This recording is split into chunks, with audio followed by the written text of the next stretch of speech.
Hi, good morning. Hi there. Thank you for joining on this broadcast. If you follow on Facebook and Instagram, yes, I just finished this exact broadcast on Instagram, but the internet decided to be the internet. So here I am doing this again, just on the Facebook platform, just for the Facebook platform. So if you've never been on one of my lives before, welcome. My name is Shawnee K. Lester. I am the founder of Memorable Essay, and I'm also the creator of the IMG Residency Match Application Accelerator.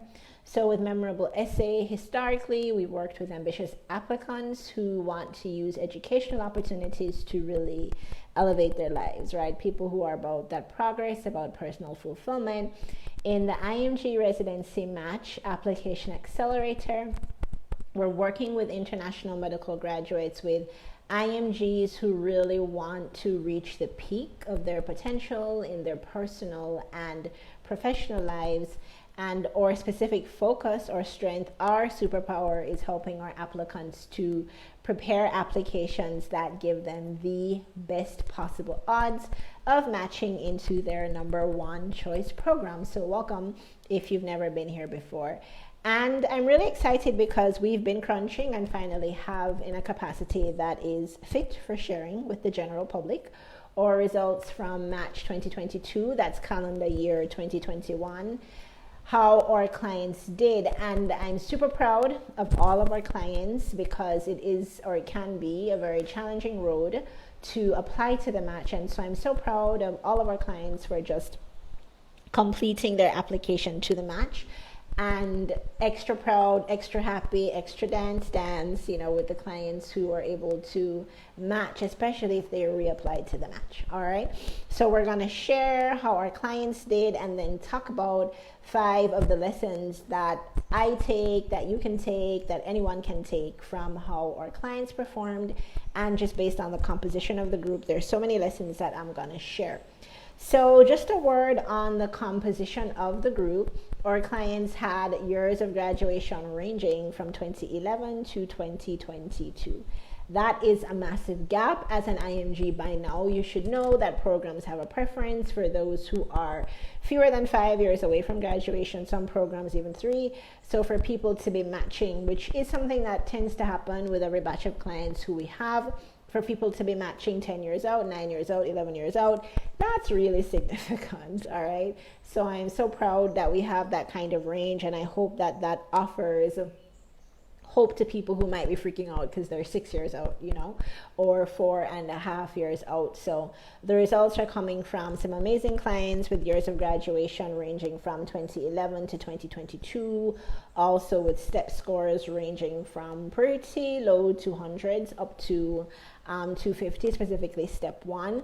For the clients who were successful in their match, we're coming from as low as I think 208 or 203 up to 250. So again, everyone has matched, right? Perhaps some people into more of a dream program than others, but they've been successful in their match, which I hope that encourages you if you aren't packing and bringing a 250.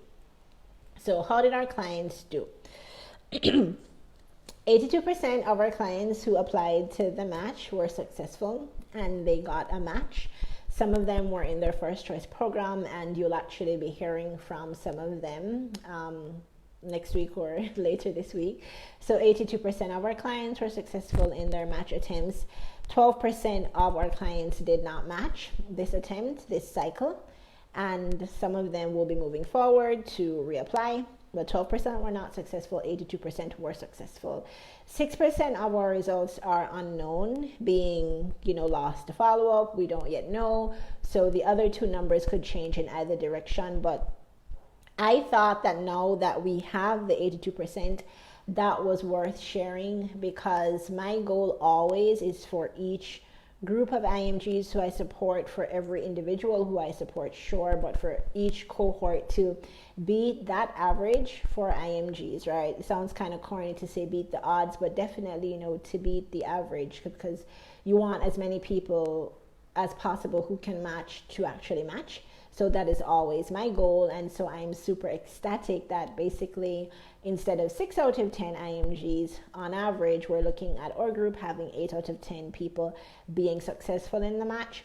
We are selective in the people who we choose to support because obviously time and energy aren't, infinite. So we do choose our clients very carefully. However, we're not necessarily screening out people who we think, okay, you're going to be successful because you have a 230 or a 250. As I said, people come with a range of backgrounds, and it's more for us about the kind of attitude that you bring towards patient care and the vision that you have for your life, the vision that you have for your patients as well. That is super important to us. And so we're glad that from our chosen clients, that 82% of them were successful.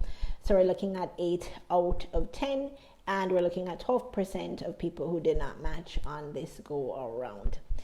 Now, because the group is so diverse in terms of, a 10-year gap in the graduation year, and what is that, like a 47-point difference in the range of step 1 scores, and the average of step 1 score probably being around that middle, the 230s as well, there are a lot of lessons that came from this group, and I really want to share that, especially for those who are going to be applying to the match this year or in the future.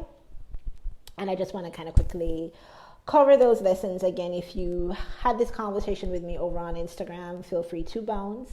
It is the same conversation, but we're doing it here on Facebook now because we had a bit of an interruption. All right. So the first lesson is that applying to the match can be a challenge, but it doesn't have to be a struggle. And what I mean by that is that for a lot of people, applying to the match can be the hardest thing you've done, at least in your academic life, right? So in your life, maybe, but also probably definitely the height in terms of challenge of what you've done in your academic life as an IMG.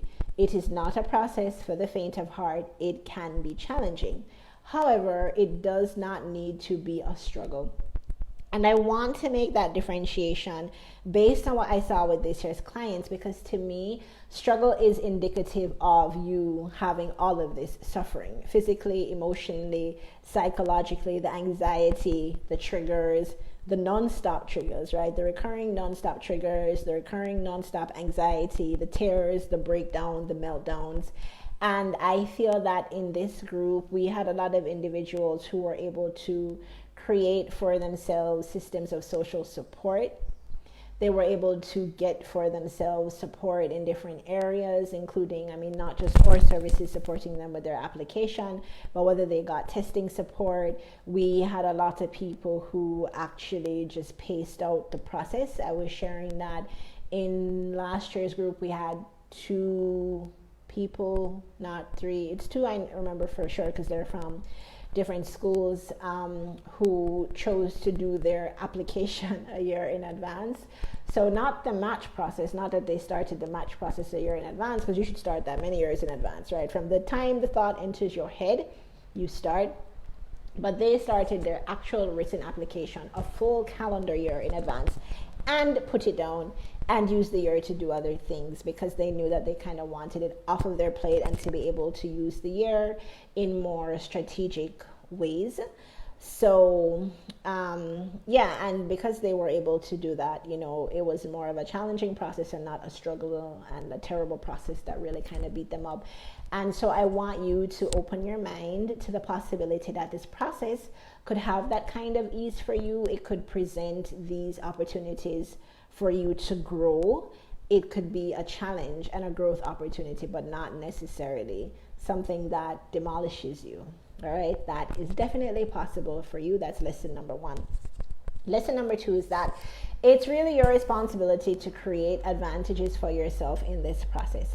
Meaning that the match process is not a process that was created at its inception. It was not created with the idea that we are going to bring FMGs and allow them to reach the pinnacle of their medical career because they want, exposure to the resources available in the US and they want to practice medicine at the highest level. These are not the conversations that were happening when the match was created, all right? For individuals who are at offshore schools, because you made that decision to go offshore and so on, that there are avenues for you to return into the system and to give care to patients who need it. However, AMGs historically have an advantage in this process because it was created for them. Whenever you're in a process, whenever you're in a place, whenever you're facing a situation that was not created for you, it was not designed with you in mind, it can present extra challenges. However, your response to that simply has to be creating advantages for yourself within the process. So as I said, even the act of starting earlier, of pacing yourself, of understanding your strengths and playing to those strengths, of utilizing your relationships and your networks, all of those things are going to be really important. And they are important because the process isn't created for you. So you're going to have to go ahead and create advantages for yourself within the process. Number 3, which is so amazing to me, is that not matching on your first attempt is not the end of the road unless you say it is the end of the road. And the reason I say that is because our clients matched in this particular cohort on their first attempt. Most people matched on their first attempt, but we had people who were applying for the second time and matched, the third time and matched, the fourth time and matched. And you can imagine that, again, if you're looking at a really wide range in the years of graduation from 2011 to now, right? Like, you can see how that would happen, and people have different weaknesses that they've been working around, and then they find us. But I am just so excited for people who are able to match after, well, for everyone, but for people who are able to match after multiple attempts, because that takes a lot of resilience. It takes a lot of not taking your results personally and, denigrating yourself to be able to, put yourself together again, to package yourself and to come back.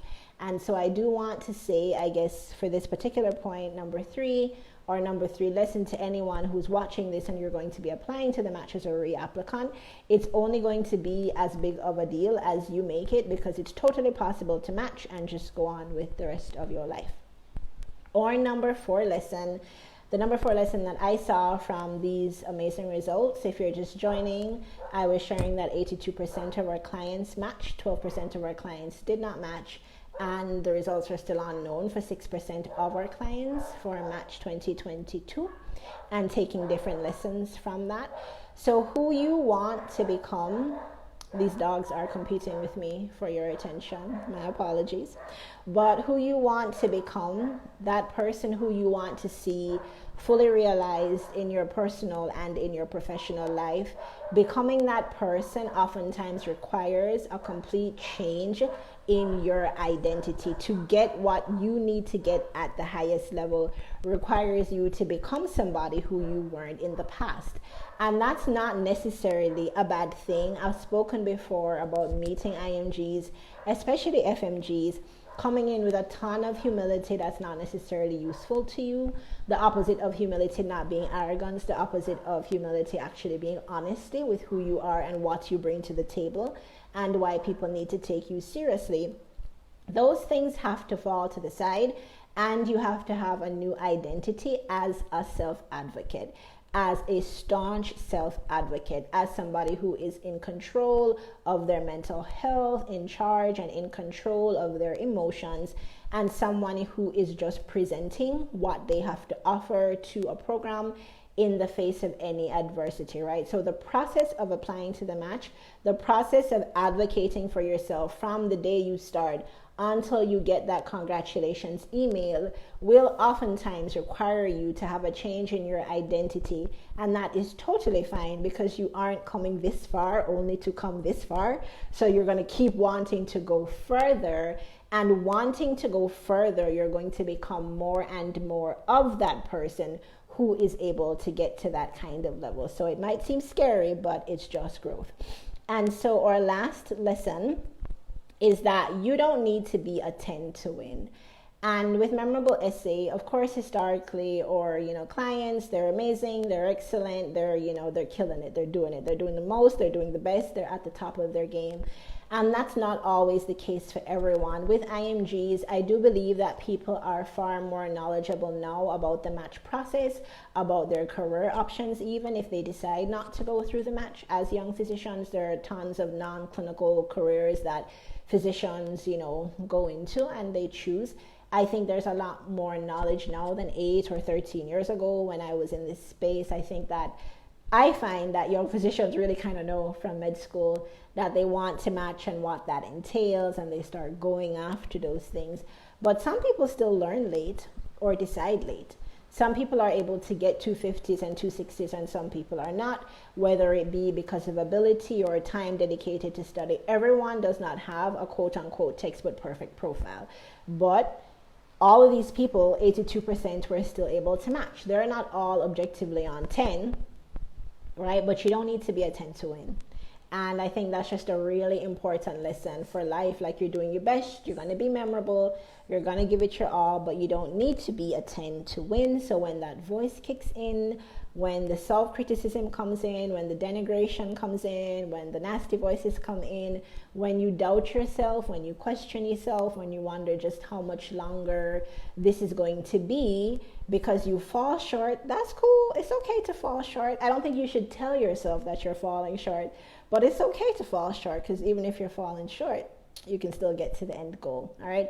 So thank you so much for being here. Again, if you've never been on one of my broadcasts, my name is Shauna K. Lester, and I'm the founder of Memorable Essay and the creator of the IMG Residency Match Application Accelerator. It's a premium one-on-one program where we support ambitious IMGs, international medical graduates who want to realize their full potential in their professional lives, in their personal lives, all around, because we're not just little working robots, right? So you want to elevate yourself. You want to get to the next level. This is who this program is for, and we support you in this process by helping you to create an application that gives you the best possible odds of matching into your number one program. All right, so thank you for tuning in, and help me to celebrate our clients who have done so exceptionally well, and take care. Bye-bye.